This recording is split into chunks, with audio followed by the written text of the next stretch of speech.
104 তারা কি জানে না যে নিশ্চয় আল্লাহ তার বান্দাদের তওবা কবুল করেন এবং সাদাকা গ্রহণ করেন, আর নিশ্চয় আল্লাহ তওবা কবুলকারী পরম দয়ালু।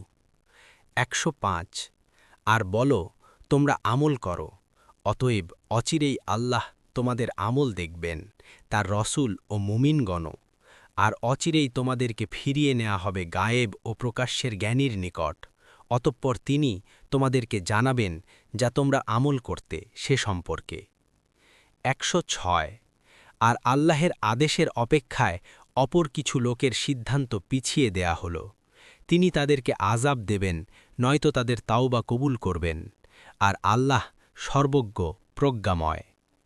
107 আর যারা মসজিদ বানিয়েছে ক্ষতিসাধন, কুফরি ও মুমিনদের মধ্যে বিভেদ সৃষ্টির উদ্দেশ্যে, এবং ইতঃপূর্বে আল্লাহ ও তার রসুলের বিরুদ্ধে যে লড়াই করেছে তার ঘাঁটি হিসেবে, আর তারা অবশ্যই শপথ করবে যে আমরা কেবল ভালো চেয়েছি, আর আল্লাহ সাক্ষ্য দিচ্ছেন যে তারা অবশ্যই মিথ্যাবাদী। 108 তুমি সেখানে কখনো সালাত কায়েম করতে দাঁড়িও না। অবশ্যই যে মসজিদ প্রতিষ্ঠিত হয়েছে তাকওয়ার উপর প্রথম দিন থেকে, তা বেশি হকদার যে তুমি সেখানে সালাত কায়েম করতে দাঁড়াবে। সেখানে এমন লোক আছে যারা উত্তম রূপে পবিত্রতা অর্জন করতে ভালোবাসে, আর আল্লাহ পবিত্রতা অর্জনকারীদের ভালোবাসেন।